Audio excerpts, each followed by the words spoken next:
Hi and good afternoon, everyone. Good afternoon, sir. Hello, sir. Afternoon, sir.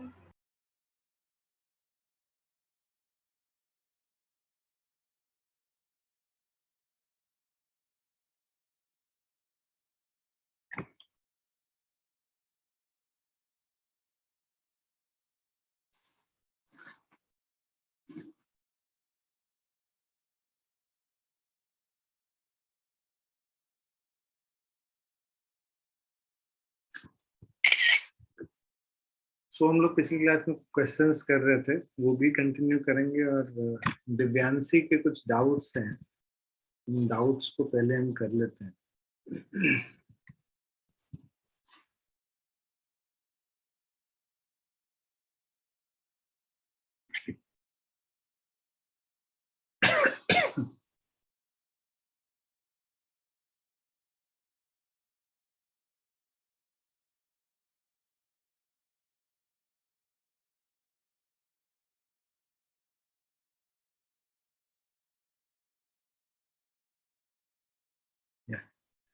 तो अगर हम questions देखें, पहला वाला क्वेश्चन है, two identical small balls each of mass m are suspended in vacuum by two light inelastic non-conducting threads, each of length 1 meter, from same fixed point support. If the distance d between two balls is very less, then d is equal to,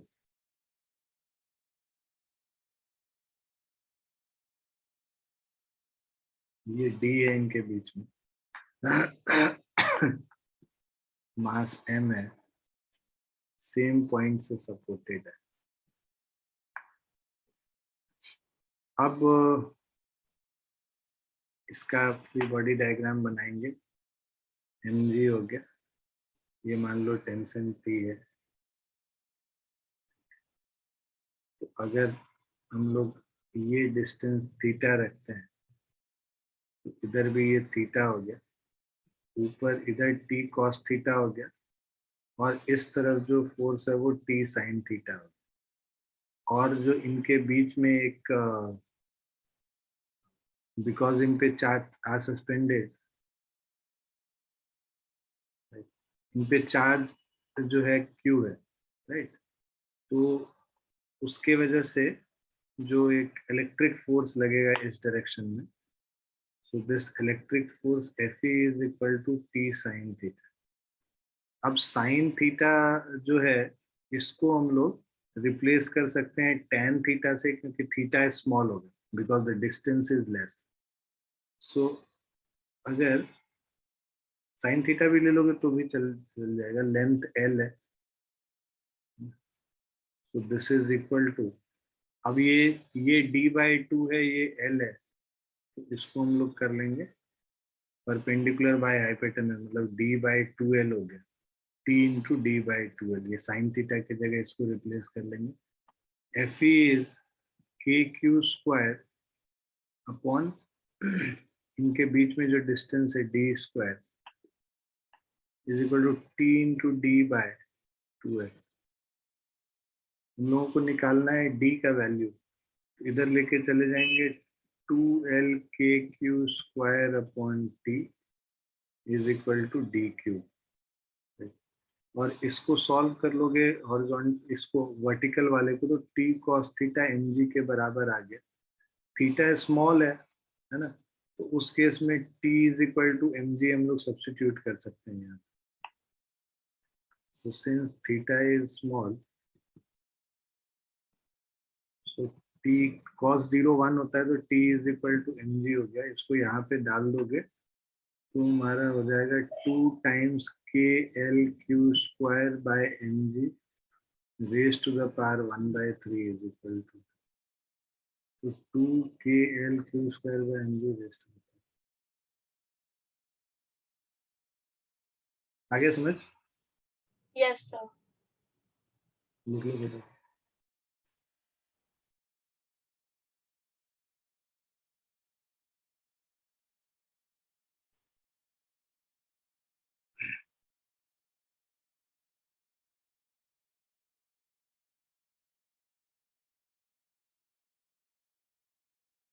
So you have written T into D upon 2L. Yes. Sin theta is written as D upon 2L and T is the tension. T sin theta को T into D upon 2L.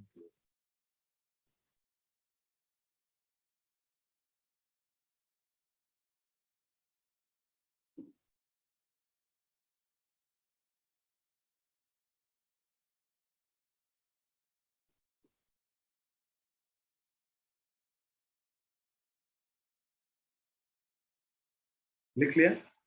Yes, sir. एक second sir.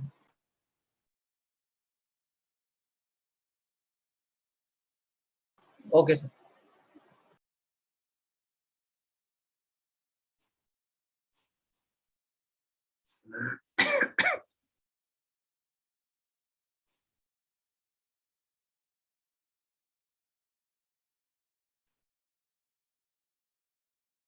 अभी ये question देखते हैं. 3 point charges plus q minus q and plus q. तो यहाँ पे plus Q है, यहाँ पे प्लस क्यू है और यहाँ पे माइनस क्यू है. Are placed at the vertices p q and r of an equilateral triangle as shown in the figure. If f is equal to q square by 4 pi epsilon naught r square, where r is the side of the triangle, the force on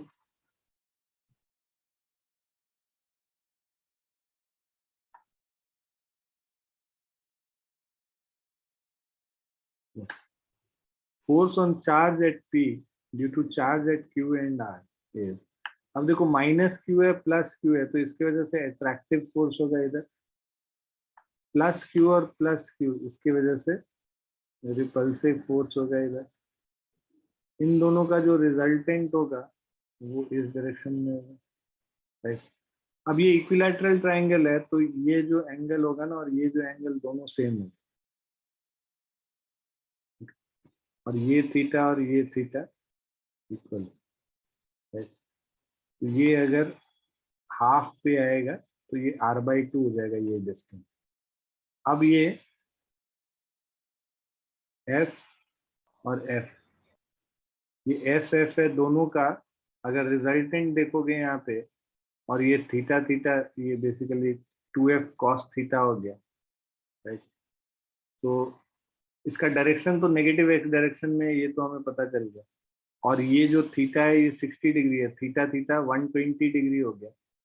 so F square plus 2f² cos of 120 degree का root under ये F net हो जाए. सो this is 2f² common ले लोगे, cos 120 degree minus 1/2 होता है. So 2f² minus of f² का square root, that is f. F along negative x direction. Option 2. आगे समझ? Yes, sir.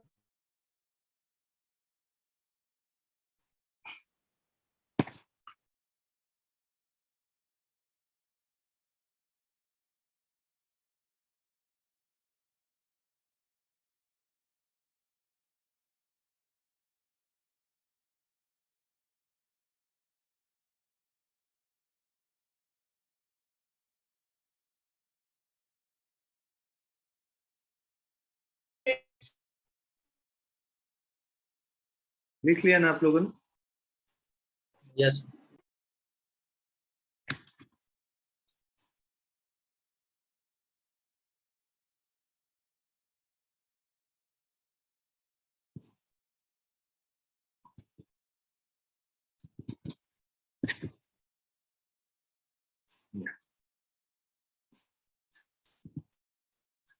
Please attempt this question.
इतना देर तो नहीं लगना चाहिए.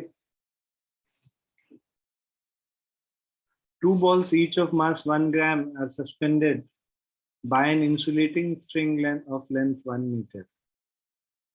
तो दो balls हैं.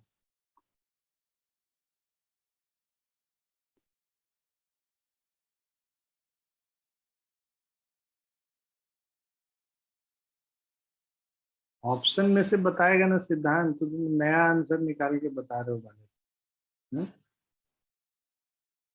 सर मेरा आंसर भी ऑप्शन में से नहीं आ रहा. तो मतलब गलत आ रहा है. नहीं, सर ऑप्शन 1 होगा. Option 1 correct answer.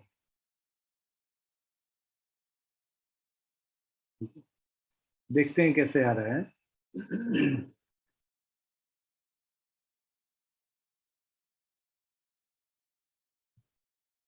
Two balls, each of mass 1 gram, are suspended by insulating string, each of length 1 meter. At equilibrium, angle between string and the vertical is 30 degree. Find charge on any one ball. तो अगर इस पे charge Q है, इस पे charge Q है, ये एक फोर्स हो गया mg नीचे, टेंशन T इधर, टेंशन T के दो कंपोनेंट्स होंगे, तो T cos 30 डिग्री ऊपर और T sin 30 डिग्री इधर, और इधर जो फोर्स है this is Q KQ square upon R square. अब ये जो डिस्टेंस इनके बीच में है ये r हम लोग निकाल लेंगे। कैसे निकालेंगे? देखो ये 1 मीटर है यहाँ पे, तो ये जो डिस्टेंस होगा this distance is equal to 1 sine 30 degree और ये 1 साइन 30 डिग्री, तो r is equal to 2 sine 30 degree हो गया, 2 इंटू 1/2 ये 1 हो गया। इससे क्या आ गया k q square upon 1 square is equal to t sine 30 degree और mg is equal to t cos 30 degree. Now dividing 1 divided by 2 कर लोगे तो इसको डिवाइड करेंगे 1 को 2 से, तो sine 30 degree by cos 30 degree is tan 30 degree is equal to a q square upon m ji.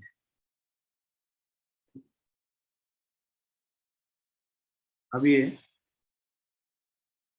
Value put कर tan 30 degree 1/√3 है is equal to 9 into 10 to the power 9 into q square by m g. Mass 1 gram है, 0.001 into जी का value 10 ले लेते हैं। सो ये हमारा जो वैल्यू हो गया q square is equal to 0.01 divided by 9 into 10 to the power 9 into √3. So Q is equal to 10 to the power minus 11 1 divided by 9 divided by √3 0.064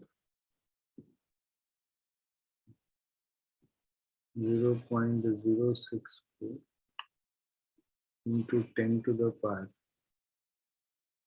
minus 11. So 64 10 to the power minus 14 इसका square root,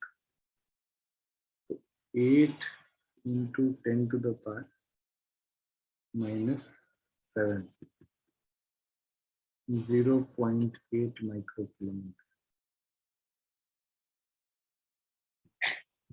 clear है बच्चों? Yes, sir.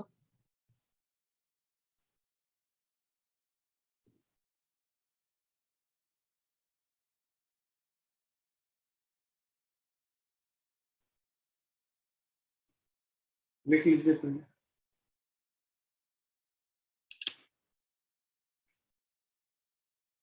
ये सब आए हुए question है, तो ऐसा मत समझना कि ये कैलकुलेशन लंबा है। देखो कैलकुलेशन सारा कट गया, 64 के टर्म्स में कर लोगे, 8 उसका आराम से आ जाएगा।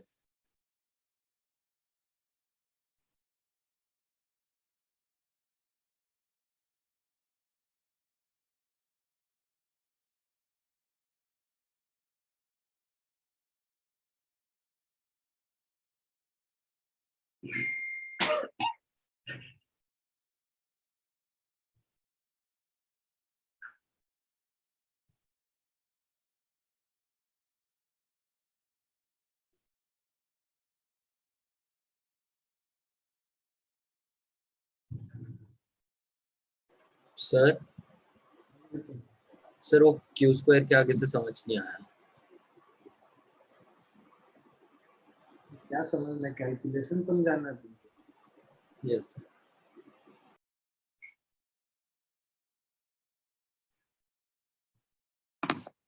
यहाँ पे क्या दे रखा है 0.01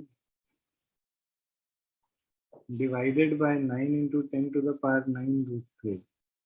अब ये कैलकुलेट किया 9√3 का वैल्यू 1.73 लेके सॉल्व करेंगे, उसको सॉल्व करेंगे तो ये वैल्यू आएगा। Okay sir. -0.01 है, 9 है, ऊपर जाएगा तो -9 और -2 -11 हो गया। 1 डिवाइडेड बाय 9√3 ये सॉल्व करोगे तो ये वैल्यू आएगा 0.06। Okay sir.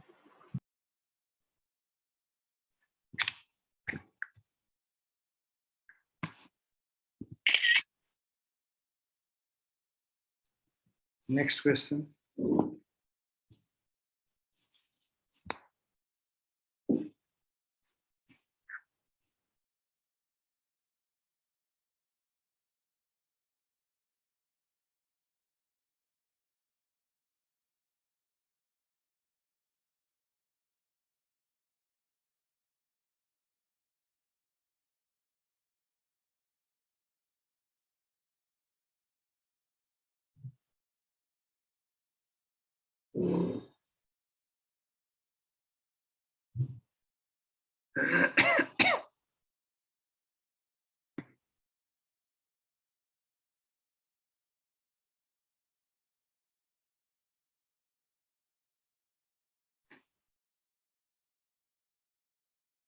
डायरेक्ट एक्सप्रेशन याद होना चाहिए तुम लोग को। इलेक्ट्रिक फील्ड का एक्सप्रेशन आर मतलब inside the sir sphere. Fourth option. पढ़ा करो ना, पढ़ता है नहीं। जो पूछ रहे हैं उसका पहले जवाब दो। ये हमारे पास नॉन कंडक्टिंग स्फीयर है, उसके अंदर inside the non conducting sphere electric field का क्या वैल्यू होता है? फॉर्मूला कौन बताएगा मुझे? ये स्मॉल आर है, ये कैपिटल आर है। ये Q upon 2r cube into 3r square minus small r square.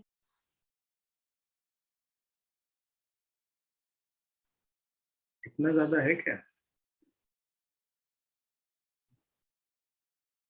E is equal to QR by 4 pi epsilon naught capital R cube नहीं है?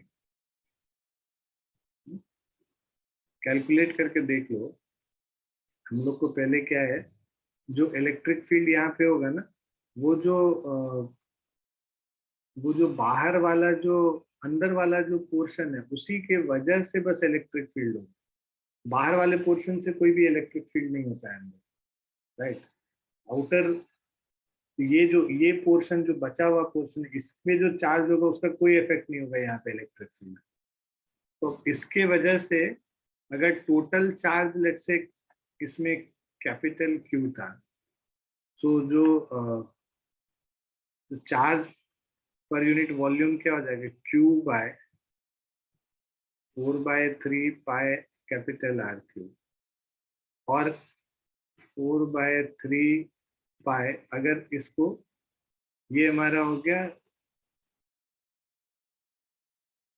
Volume charge density.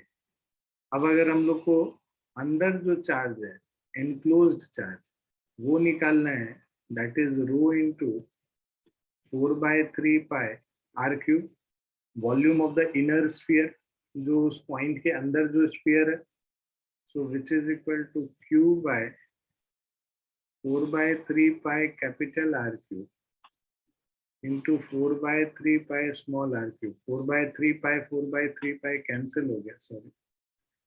So Q capital R cube upon small r cube. This is enclosed charge, right? अब जो electric field E होता है, Gauss law अगर हम लोग लगाएंगे, E dot ds is equal to charge enclosed by epsilon naught E into ये total जो सरफेस पे जो एरिया होगा, जो अंदर वाला जो गॉसन सरफेस बनाया है हमने, उस पे जो एरिया होगा, that is E into 4 pi small r square is equal to charge enclosed q r cube divided by capital are cube, और ये एप्सिलॉन। अब सबको इधर ले आओ। Electric field E is equal to q r cube divided by 4 pi epsilon naught small r square capital are cube. Small r square और ये करिएगा आर बचा, q r by 4 pi epsilon not are cube. यही मैं बोल रहा था, ये याद रखने की। ये अगर नहीं याद, ये तो डेरिवेशन हो गया जो पूरा हम लोगों ने डिराइव किया। अब स्कूल में भी मतलब एग्जाम में भी जाके डिराइव करोगे क्या? और जो पढ़ाते हैं तो फिर याद क्यों नहीं रहता तुम लोग को? हाँ, नहीं रिवाइज करोगे तो फिर ऐसे ही हो जाएगा। सिद्धांत बाबू ऐसे बैठिएगा गाल पे, अभी नींद ही आ जाएगी आपको, झूलते झूलते सो जाएंगे। तो पढ़ाते हैं तो उसको ध्यान रखा करो, लिखा करो। तुम लोग को 1000 बार बोले कॉपी मेंटेन करो अपना, उसमें फॉर्मूला लिखो। तुम लोग एक भी बच्चा जो है फॉर्मूला लिख के नहीं रखता है लगता है। अगर लिख के रखते तो आपको याद रहता है, या खोल के देख लेते उसमें। ये सेम चीज हम लोग ने 2-3 बार कर रखा है। सीबीएसई में किया है, नीट में किया है, बहुत बारी किया है। जब किया है तो उसको याद रखना है ना, रिटेन करना। अभी तो 2 ही चैप्टर किया है, इसी में ये हाल है। 15-16 चैप्टर पे पहुंचेंगे तब तो फिर पूरा 11th वाला भी गायब हो जाएगा फिर।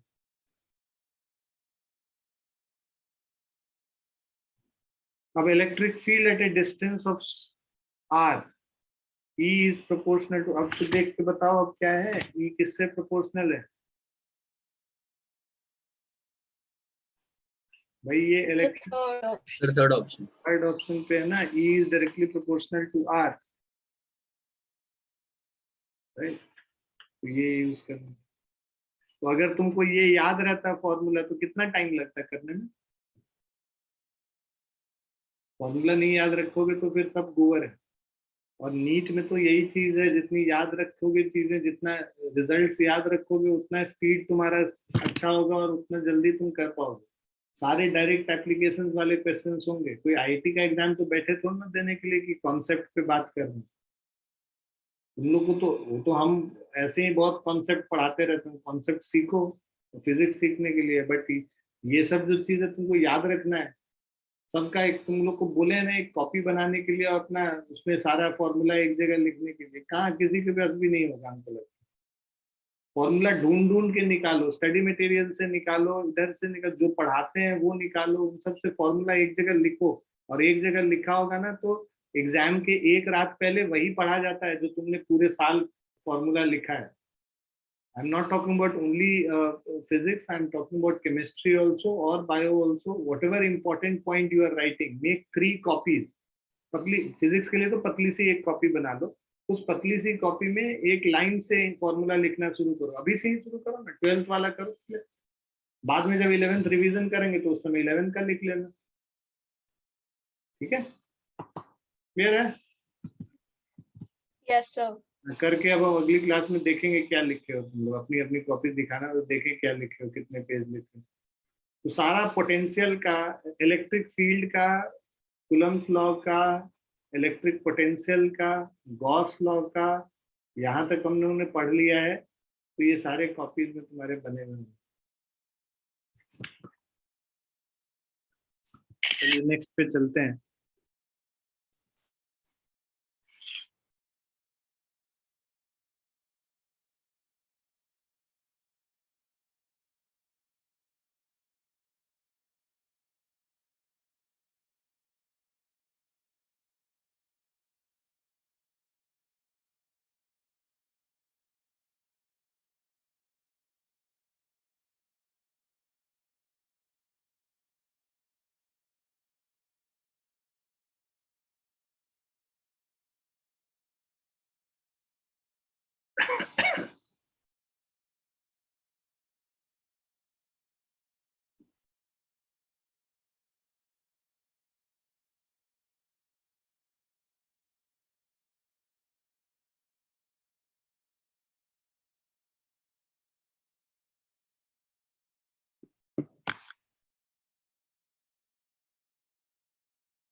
सर यस, सर एक डाउट है सर, जैसे बोला direction of electric field is reverse, तो सर वो direction as in north to south वाला डायरेक्शन है, पॉजिटिव टू नेगेटिव वाला डायरेक्शन होगा? वर्टिकल डिस्प्लेसमेंट की बात हो रहा है, क्या बात कर रहे हो? अपवर्ड डायरेक्टेड इलेक्ट्रिक फील्ड दिया हुआ, लिखा तो हुआ है ऊपर की तरफ पहले था, बाद में नीचे की तरफ। नॉर्थ साउथ ईस्ट वेस्ट कहाँ चलेगा? वर्टिकल अपवर्ड और वर्टिकल डाउनवर्ड। क्वेश्चन ठीक से पढ़ा कीजिए। फिर ऑप्शन 1 होगा। ऑप्शन 1 है करेक्ट आंसर।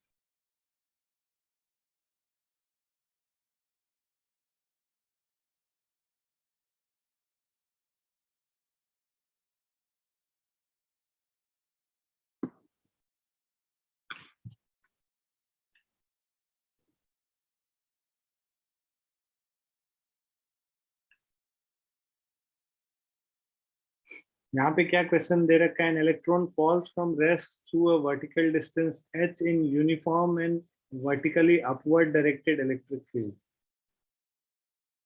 इलेक्ट्रिक फील्ड अगर ऊपर की तरफ है और ये इलेक्ट्रॉन नेगेटिव चार्ज है, इस पे फोर्स जो है नीचे की तरफ लगेगा, क्योंकि इस पे नेगेटिव चार्ज है। नेगेटिव चार्ज पे फोर्स इलेक्ट्रिक फील्ड के ऑपोजिट डायरेक्शन में लगता है। Electron falls from rest through a vertical distance h। कितने डिस्टेंस ये ऊपर से नीचे आया? तो h डिस्टेंस आया। In uniform and vertically upward directed electric field, the direction of electric field is now reversed, keeping its magnitude the same. तो electric field को हम लोगों ने रिवर्स कर दिया। इलेक्ट्रिक फील्ड को रिवर्स कर दिया मतलब अब इस डायरेक्शन में कर दिया। और जो प्रोटॉन पे चार्ज है वो भी इलेक्ट्रॉन के चार्ज के बराबर ही है, लेकिन पॉजिटिव है तो उधर ही फोर्स लगेगा जिधर इलेक्ट्रिक फील्ड। ठीक है, तो दोनों केस में नीचे ही फोर्स लग रहा है। अब यहाँ पे जो इलेक्ट्रॉन गिर रहा है उसका मास ऑफ इलेक्ट्रॉन और ये मास ऑफ प्रोटॉन ले लिया। Now the time of fall, देखो h is equal to ut plus half g t square होता है। बट यहाँ पे है ना, h इज इनिशियल वेलोसिटी तो 0 है, हाफ जी टी स्क्वायर हो गया। t is equal to 2h by g का रूट अंडर।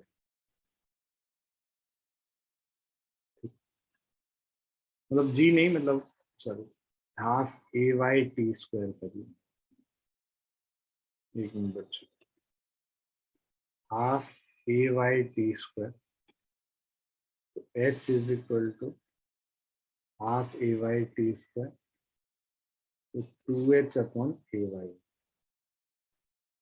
ए वाई पहले केस में था e by mass of electron है, और यहाँ सेकेंड केस में this is e by mass of proton. So ये टी है, और यहाँ पे जो सेकेंड केस में टी डैश देखोगे, this is root under 2h by a y dash. अब इसको कैलकुलेट करोगे, ए वाई की जगह ई बाय एम ई करते हैं, root under 2h by e by m e, mass of electron इधर आ जाए। T dash is equal to root under 2h by e by mass of proton. यहाँ पे देखो T is directly proportional to mass, है ना, directly proportional to mass है। मास ही तो बस चेंज करेगा ना इलेक्ट्रॉन और प्रोटॉन। इसका मतलब कि ये जो मास अब किसका, प्रोटॉन का ज्यादा होता है, तो मास प्रोटॉन का ज्यादा होता है, तो टाइम टेकन बाय प्रोटॉन, या फिर जो टी डैश तुम कर रहे थे, T dash will be greater than T, time taken by proton will be greater than time taken by electron. Correct. Time of fall of electron in comparison to time of fall of proton, ये क्या होगा? Time of fall of electron will be smaller than time of fall of proton. आ रहा समझ में? Yes, sir. भाई height, जो charge है और इलेक्ट्रिक फील्ड, ये तो सब में कांस्टेंट है, दोनों में कांस्टेंट है। ये वाला वेरी क्या कर रहा है? मास ऑफ इलेक्ट्रॉन और मास ऑफ प्रोटॉन। मतलब जो टाइम है गिरने का, that depends on the square root of the mass. because mass of electron is mass of proton is greater than mass of electron, so time taken by proton will be greater than time taken by electron.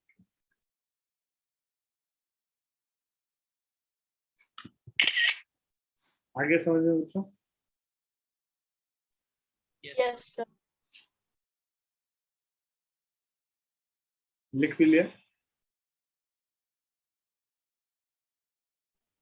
Yes, sir. Please do this.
The first option.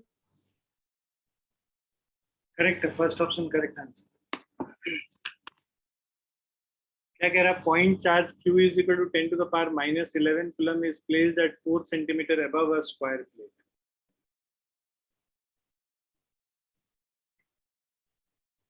4 centimetre ऊपर रखा है. Q is equal to 10 to the power minus 11.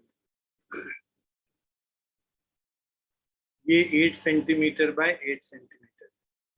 ठीक है. Having charge density 0.5 into 10 to the power minus 8 coulomb per meter square. Sigma is equal to 0.5 into 10 to the power minus 8 coulomb per meter square. Find the flux related with it. अब ये देखो, ये हम लोगों ने पहले भी कर रखा है. अगर इसको कंप्लीट कर लेते हैं, ये जो इसको अगर हम लोग कंप्लीट कर लें, ये बेसिकली सेंटर पे हो गया और ये हर 6 साइड्स हैं. Electric flux through each side is equal to Q by 6 epsilon naught. आ रहा समझ में? Sigma by 6 epsilon, sorry. So this is 0.5 into 10 to the power minus 8. 6 into 8.85 into 10 to the power minus 2. इसको solve करेंगे तो 5 divided by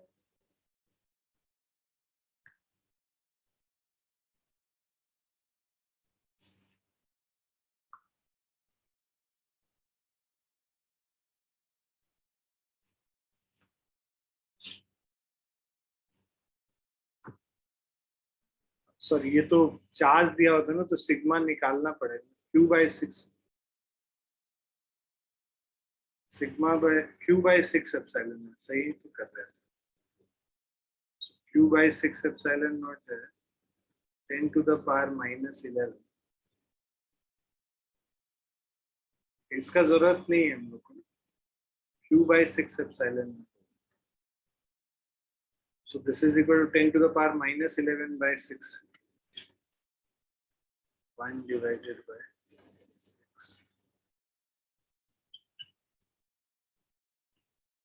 0.188.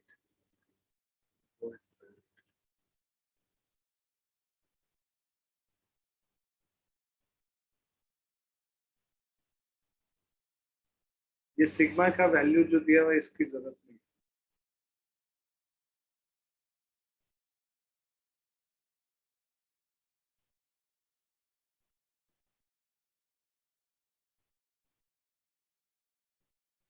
Clear है बच्चों? Yes, sir.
Sir, option third. Correct, option third है सही।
Now two identical particles each having a charge of 10 microcoulomb are tied with two strings of equal length 1 meter at a common point. Similar question है, ऐसा question अभी दो और कर लिया है हम लोगों ने।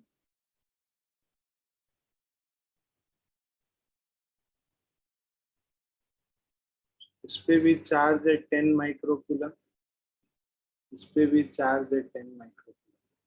Tide with two strings of equal length 1 metre at a common point. यहाँ पे जो लेंथ है इसका स्ट्रिंग का 1 मीटर, ये भी 1 metre.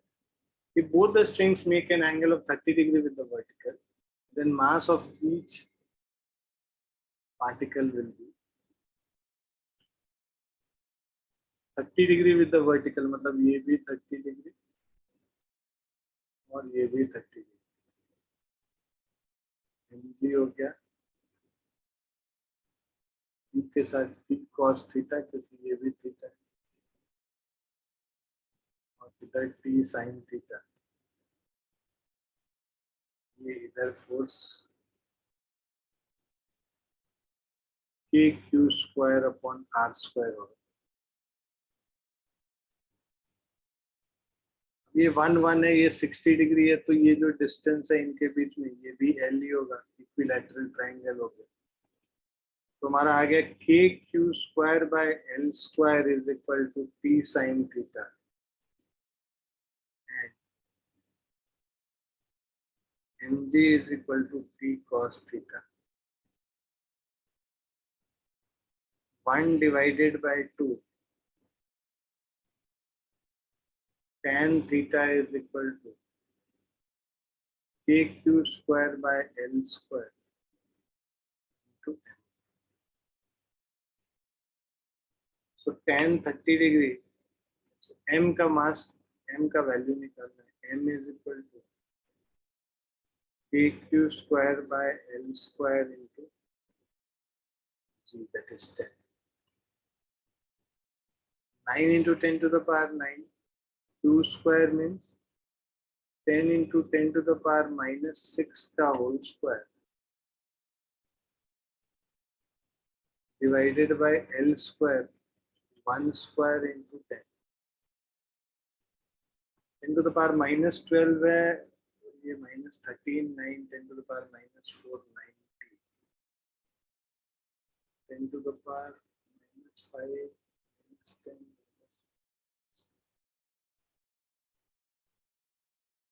Sir into 1/10 tan 30 degree भी होगा ना? हाँ, m is ये यहाँ पे, हाँ, ये tan 30 degree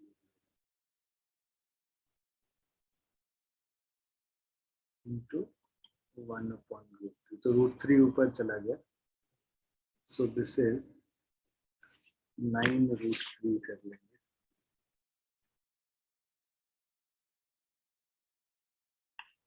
So 15.58 into 10 to the power minus 2,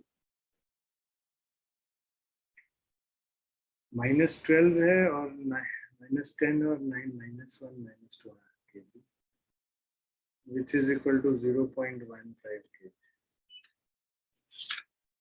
Third option correct.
Clear है बच्चों?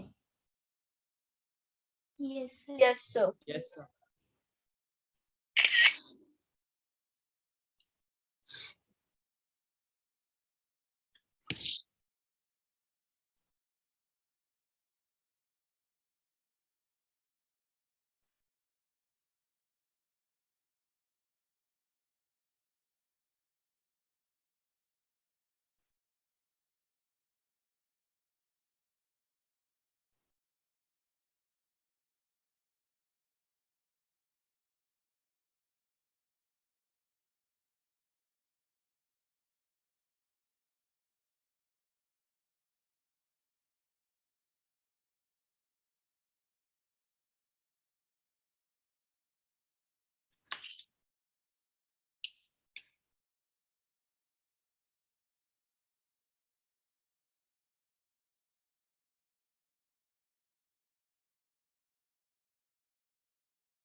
देखो ये क्या कह रहा है यहाँ पे, a uniformly charged rod of length 4 centimeter and linear charge density lambda is placed as shown.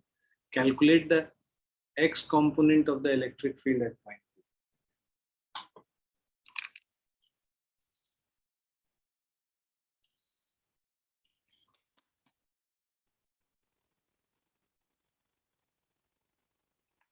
So The यहाँ पे fourth option. नहीं, फोर्थ नहीं है.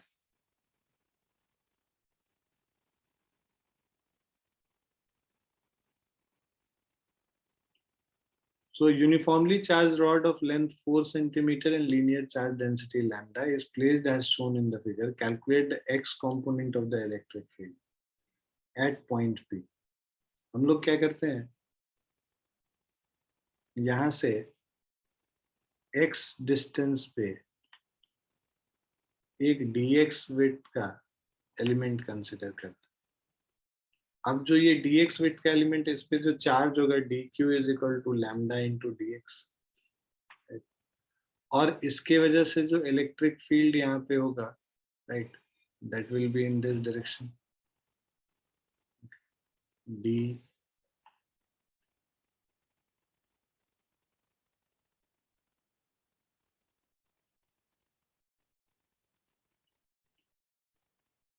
Root under 3 square plus x square हो जाएगा यहाँ से डिस्टेंस, और 9 प्लस एक्स स्क्वायर. तो dx की वजह से जो इलेक्ट्रिक फील्ड dE होगा, d is equal to k dq divided by root under 9 plus x square हो गया. ठीक है, अब हमें क्या निकालना है, x कंपोनेंट निकालना है इसका. सो इसके दो कंपोनेंट होंगे, मान लो ये थीटा है एंगल, सो आपको d cos थीटा निकालना है. So d cos theta, so which is k times dq root under 9 plus x square, और cos थीटा क्या है हमारा, बेस बाय हाइपोटेनस, तो x by root under 9 plus x square. dq क्या है हमारा, लैम्डा dx है, k lambda dx into x by 9 plus x square. ये हमारा d जो है x डायरेक्शन में. Net electric field in x direction निकालेंगे तो इसको इंटीग्रेट कर देंगे. सो k लैम्डा कांस्टेंट है, बाहर हो जाएगा, इंटीग्रेशन और x dx by 9 plus x square. और x का वैल्यू कहाँ से कहाँ तक वेरी कर रहा है, 0 से लेके 4 तक वेरी कर रहा है, राइट. सो 0 से लेके 4 तक वेरी करेगा x का वैल्यू. क्लियर है सभी को? Yes. Yes, sir. Yes, sir. सो इतना डिफिकल्ट क्वेश्चन देखो नीट में आया हुआ है, बताओ बच्चे कहाँ से बनाएंगे इसको. k लैम्डा और integration of 0 to 4 x dx by, तुम लोग इंटीग्रेशन तो इतना पढ़े नहीं हो ना, तुम लोग को इंटीग्रेशन आता नहीं हुआ इतना. फिर कैसे करोगे इसको.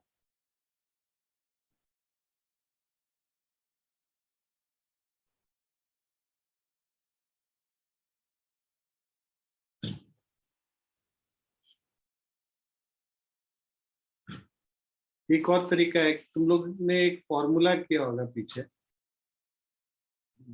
Solve it using that formula. ये लिख लिया तुम लोगों ने? Yes, sir. हाँ, इसको लिख. Yes, sir. मैं तुम्हें फॉर्मूला बताता हूँ पहले, उस फॉर्मूले से करोगे तो तुम लोग से हो जाएगा, ये तो तुमसे नहीं होगा. ये इंटीग्रेशन, अब पूरा इंटीग्रेशन पढ़ाना पड़ जाएगा. अगर हम लोग यहाँ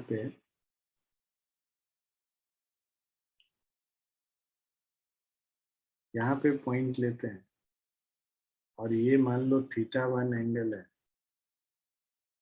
और इधर से ये जो एंगल θ2 बन रहा है और ये d डिस्टेंस पे है, तो जो x डायरेक्शन में इलेक्ट्रिक फील्ड होता है, मतलब जो इलेक्ट्रिक फील्ड है यहाँ पे x डायरेक्शन में, k लैम्डा अपॉन d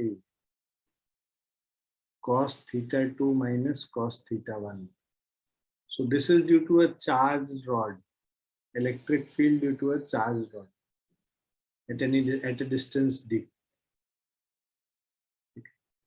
और y डायरेक्शन में जो इलेक्ट्रिक फील्ड होता है उसका फॉर्मूला होता है k lambda by d sin θ2 plus sin θ1. ये दो फॉर्मूला याद कर लो, ठीक है. Electric field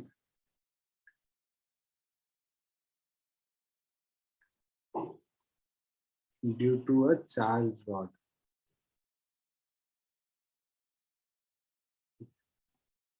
at a distance d from it, at a distance d from it. अब समझो इधर, यहाँ पे क्या है, यहाँ पे ये तो θ1 हो गया और θ2 यहाँ पे इस केस में क्या हो गया, 0 हो गया ना, θ2 0. यस यहाँ पे तो कोई एंगल है नहीं, एक कॉर्नर पे हम लोग कर रहे हैं. अब तो θ1 हमारा जो अगर हम लोग निकालेंगे, अच्छा यहाँ पे हम लोग को x कंपोनेंट निकालना है. तो अब ये देखो, यहाँ पे ये 3 दिया हुआ है, ये 4 दिया हुआ है. इससे हम लोग को tan थीटा जो निकालते हैं, अगर tan θ1 is equal to 4/3, right. तो ये 4/3 है, तो ये निकालोगे तो ये क्या हो जाएगा, 4 स्क्वायर प्लस 3 स्क्वायर, 16 प्लस 9 25, 5 हो गया, राइट. तो हाइपोटेनस 5 हो गया. अब हम लोग को अगर cos θ1 निकालना है तो बेस बाय हाइपोटेनस करोगे, so which is equal to 3/5, है ना. अब हम लोग फॉर्मूला में डाल देते हैं, Ex is equal to k lambda upon d. d का वैल्यू कितना है, 3 है. ये जो डिस्टेंस है d is equal to 3 cos of θ2 minus cos of θ1. अब हम लोग वैल्यूज पुट करते हैं. ये है हमारा 9 इंटू 10⁻⁹, लैम्डा है 30 इंटू 10⁻⁻6, d है हमारा 3 सेंटीमीटर मतलब 0.03, cos θ2 मतलब cos 0 डिग्री माइनस cos θ1 हमारा 3/5, 1 माइनस 3/5 हो गया बेसिकली. इसको सॉल्व कर लेते हैं तो ये 3 कैंसिल हो गया, 10⁻³ हो जाएगा यहाँ पे. 12 माइनस 6 6, 9 इंटू 10⁻6 इंटू 1 माइनस 3/5, तो ये 2/5 हो गया. So this is 18/5 is 3.6 into 10⁻6. So which is 36 into 10⁵. So option 1.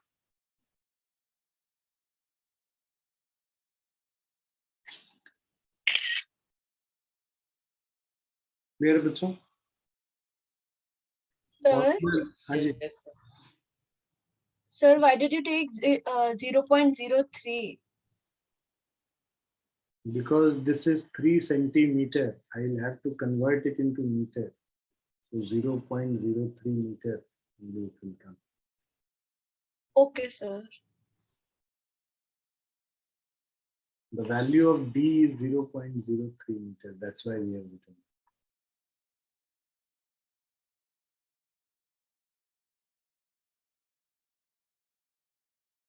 और किसी को कोई डाउट है?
लिख लिया बच्चों?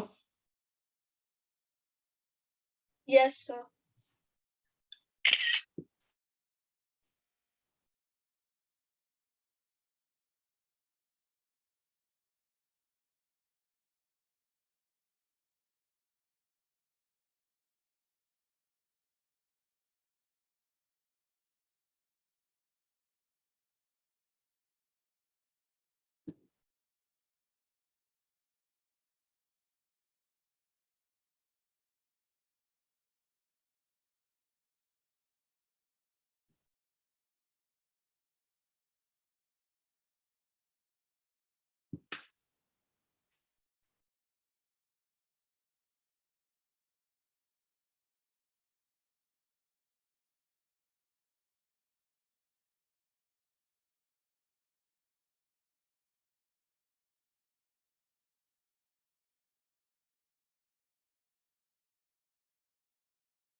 Said option 1.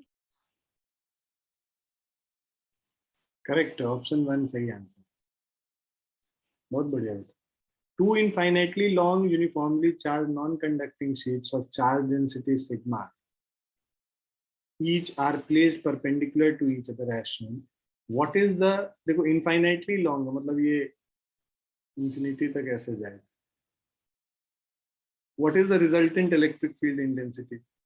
नीचे ये जो हॉरिजॉन्टल वाला प्लेट है उसके वजह से इलेक्ट्रिक फील्ड ऊपर की तरफ होगा, और जो ये वर्टिकल है उसके वजह से इलेक्ट्रिक फील्ड इस डायरेक्शन में होगा। अब यहाँ पे जो इलेक्ट्रिक फील्ड होगा this is also equal to sigma by 2 epsilon naught, और इस डायरेक्शन में भी जो होगा सिग्मा बाय 2 एप्सिलॉन नॉट होगा। दोनों का जो रिजल्टेंट होगा that will B √2 into sigma by 2 epsilon not, है ना। ये भी अगर E है, ये भी अगर E है, तो जो रिजल्टेंट होगा that will B E² plus E² का square root, that is √2E।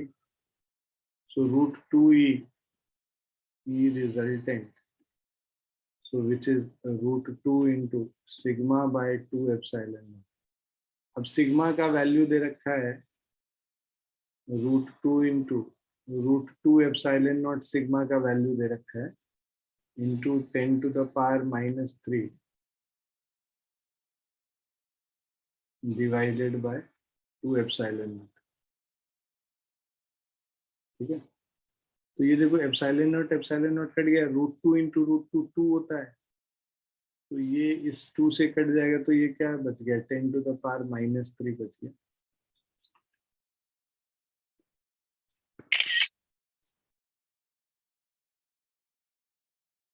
Clear है बच्चों? Yes.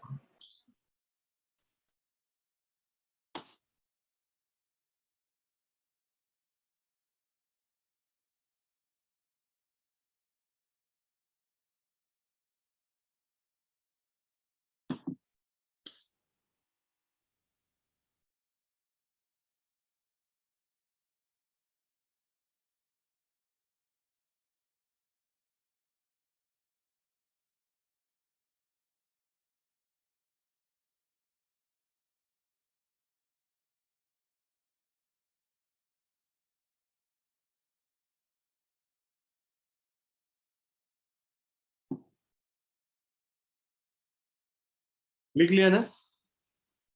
Yes, sir. Yes, sir.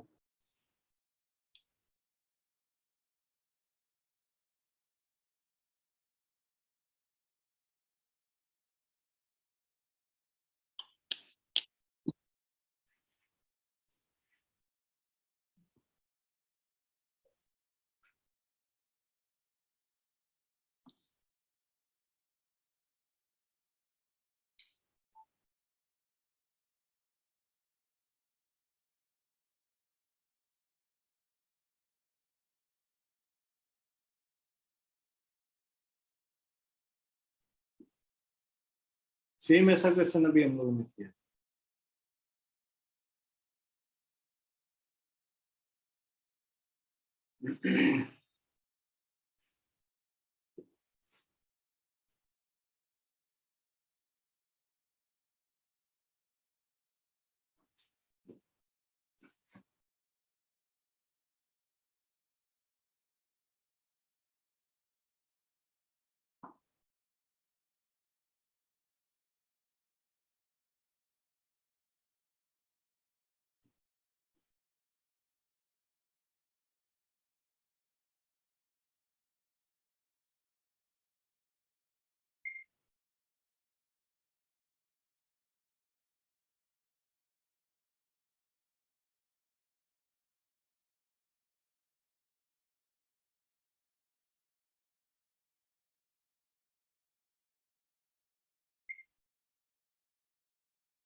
So first option. Option 1.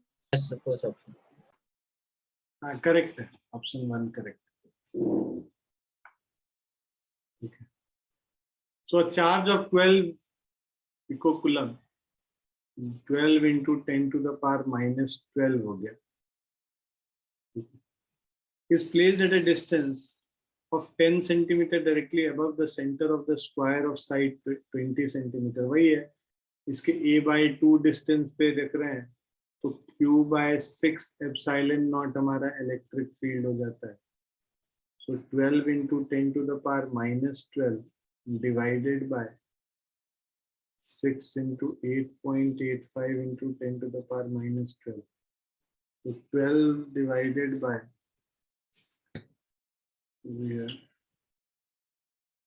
12 divided by 6 into 8.85, 0.22, 0.225, ये ऑप्शन ये होगा।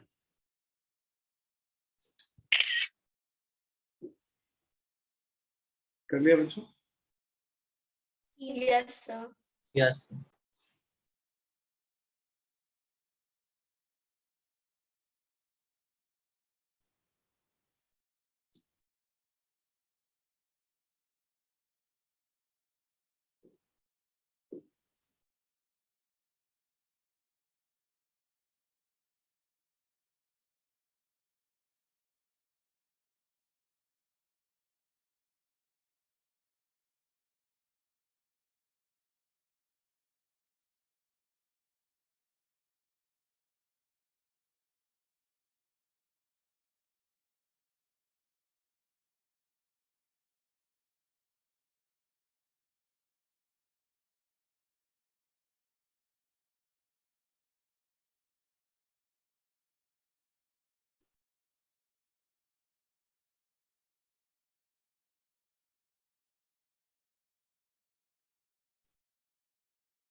देखो क्या कह रहा है, suppose the charge of a proton and an electron differ slightly, electron पे -e चार्ज और प्रोटॉन पे E प्लस डेल्टा ई।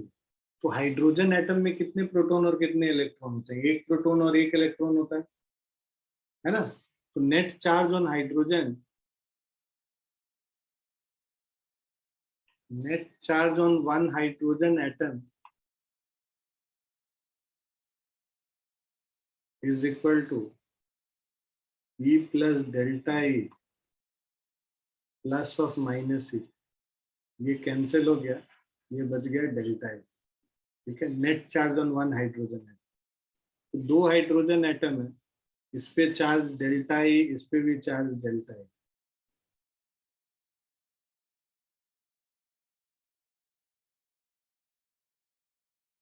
दोनों पे चार्ज डेल्टा E हो गया।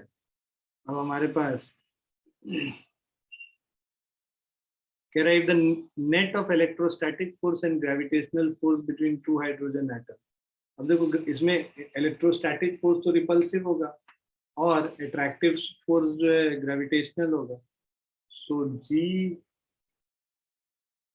m1 m2, so G mh square upon distance जो इनके बीच में है r square is equal to KQ square K delta E square upon r square. ये दोनों कैंसिल हो गए। अब हमारे पास G टाइम्स mh का स्क्वायर बाय K का root under is equal to delta E। हमें डेल्टा E का ऑर्डर निकालना है। G का ऑर्डर जो है ये देखो, ये 6.67 10 to the power -12 है, सो -11 सॉरी। और mh मास ऑफ हाइड्रोजन जो है 1.67 10 to the power -27 और इसका स्क्वायर है डिवाइडेड बाय K, मतलब 9 into 10 to the power 9 इसका स्क्वायर। तो -54 है और -11 है, तो -65 हो गया, -9। ठीक है, तो -56 हो गया। उसका स्क्वायर रूट करोगे तो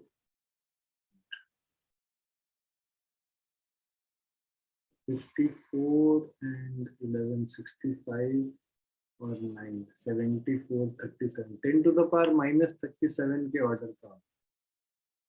ठीक है, तो ये ऑप्शन 2 हो गया।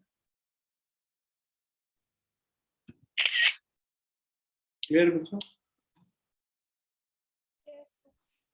Yes, sir. ठीक है, इसको लिख लो और आज हम लोग यहीं पे रुकेंगे। जैसा कि मैंने बताया कि अपना थोड़ा फॉर्मूला वगैरह थोड़ा सा लिखो एक जगह और सबको इकट्ठा करो। ठीक है, I'll send you questions now, so now we'll start giving you DPPs so that you can practice it at home. Okay, bye बच्चों, bye and take care. Bye, sir. Thank you, sir. Thank you, Thank you, sir. sir.